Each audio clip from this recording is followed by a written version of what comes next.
Good evening. Find a comfortable place, close your eyes, and let your mind drift away. Tonight, we will journey to a time long past, to a land of ancient whispers and gentle hills. We'll listen to the slow, steady rhythm of a river and the soft secrets carried on the wind. This is a story about the beginnings of a great city, a story of two brothers, a wild she-wolf, and the quiet magic of a world just coming into being. So take a deep breath and let the sounds of the day fade away as we begin.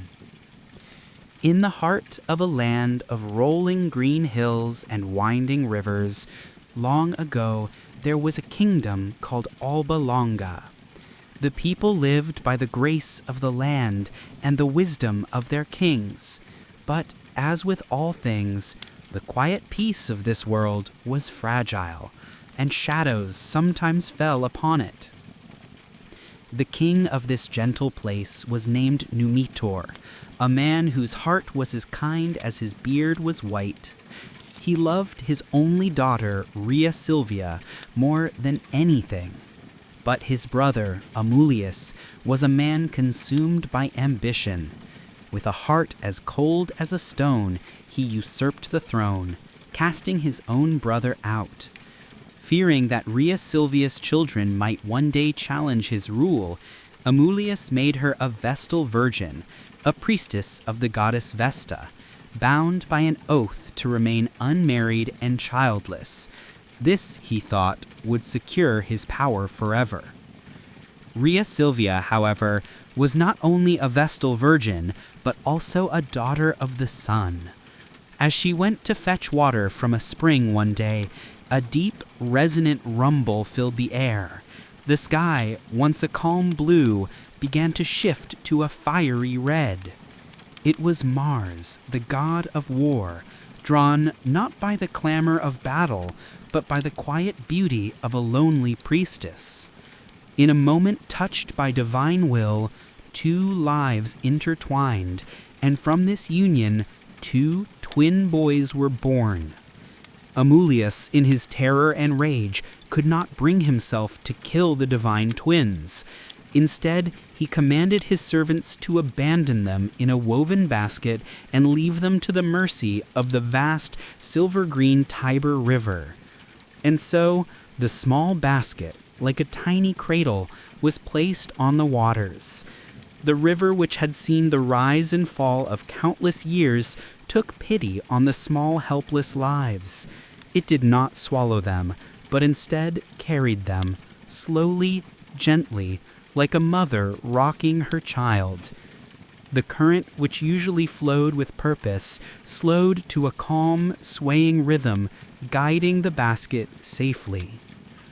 It was a day full of warmth and the sweet scent of wild figs. The river's gentle pull brought the basket ashore at the foot of a small, tranquil hill, one of 7 hills in that quiet valley. A little fig tree, its branches reaching out like welcoming arms, hung over the water's edge, and the basket came to rest just beneath its shade. The boys cried out, not in fear, but with the hunger of new life. A she-wolf, a mother herself, was wandering nearby. Drawn by the sound of the cries, she came down to the riverbank. This was not the fearsome predator of the wild, but a creature touched by destiny.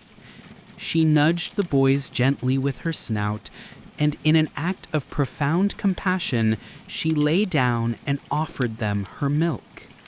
The boys drank deeply, their small bodies finding sustenance from a creature they were not meant to know. A woodpecker, perched on a branch above, watched over them, a silent feathered sentinel. This was the first of many signs that these boys were protected by something far greater than themselves. After some time, a shepherd named Faustulus, a man whose heart was as vast as the open fields he tended, came upon the scene.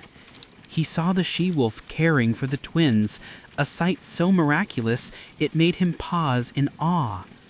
As the wolf calmly withdrew, he approached the boys, his calloused hands cradling their small heads. He took them home to his wife, Acca Larentina, a woman whose love was as boundless as the sky above their little hut. They named the boys Romulus and Remus, and from that day forward, they were raised as their own. The boys grew up on the verdant slopes of the Palatine Hill. Their childhood was one of quiet adventures, spent herding sheep, hunting with slingshots, and wrestling with each other in the long grass. The air was filled with the scents of wild herbs and the distant bleating of sheep. They were two peas in a pod, inseparable and strong, with a fierce loyalty to each other that grew with every passing season. They were leaders among the other shepherd boys, their courage and strength setting them apart. One day, as they were herding, they were ambushed by a band of robbers who were loyal to Amulius. A fight ensued, and in the chaos, Remus was captured and taken to Amulius's court. When Romulus heard of his brother's capture, he led the shepherds in a fierce charge. They stormed the city of Alba Longa not as simple country boys, but as a disciplined force, their purpose burning bright in their eyes. They burst into the palace, confronting the tyrant Amulius. It was then that Faustulus, their loving shepherd father, revealed the truth of their birth. He told them of their mother, Rhea Silvia, and of their true grandfather, the rightful king Numitor. The boys, filled with a righteous fury, struck down Amulius, freeing their grandfather and restoring him to the throne. But their time in the city was not long. The Palatine Hill was their home, and the life of shepherds was the only life they knew. They decided to return to the place where they were found, to build a city of their own, a city for the people they knew and loved, a haven on the hills overlooking the Tiber. The twin brothers stood on the hills, the world laid out before them like a tapestry of green and gold.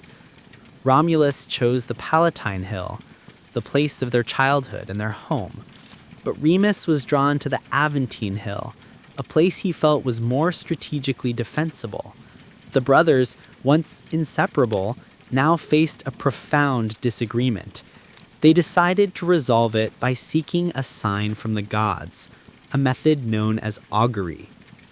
They each took their post on their chosen hill, a quiet tension hanging in the air. Remus was the first to see a sign. 6 vultures appeared in the sky, soaring silently over the Aventine Hill. He called out with joy, certain of his victory. But Romulus, ever the patient one, waited. And then, from the heavens, 12 magnificent vultures descended and circled over the Palatine Hill, a clear and powerful sign of divine favor. A heated dispute erupted. Romulus claimed the victory because of the greater number of birds. Remus insisted he had won because he saw his sign first. The argument, once a brotherly disagreement, grew into something much darker. Romulus began to build the city's walls on the Palatine Hill. In an act of mockery, Remus, in one version of the story, leaped over the low, unfinished wall, ridiculing its lack of strength. In a fit of uncontrollable rage, Romulus struck him down. The quiet of the hills was shattered by the tragic silence that followed. In that moment, the love and loyalty that had bound them their entire lives was broken. Romulus, filled with a deep, sorrowful grief, buried his brother. He had built a city, but he had lost the one he was meant to share it with. He named the city Rome, after himself. And as its first king, he created a place of refuge for outcasts, for fugitives and shepherds, for all who sought a new beginning.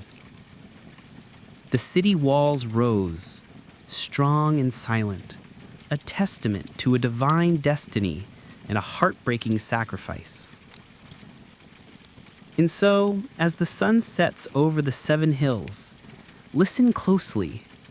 You can still hear the whisper of the Tiber, the rustle of the fig tree's leaves, and the gentle bleating of a shepherd's flock. It is the sound of a city born from a river, nurtured by a wolf, and founded on a paradox of love and loss. It is a story of how a small pastoral community, born of a divine whisper, grew into an empire that changed the world. And in its very heart, it carried the memory of 2 brothers, forever watching over the place where it all began.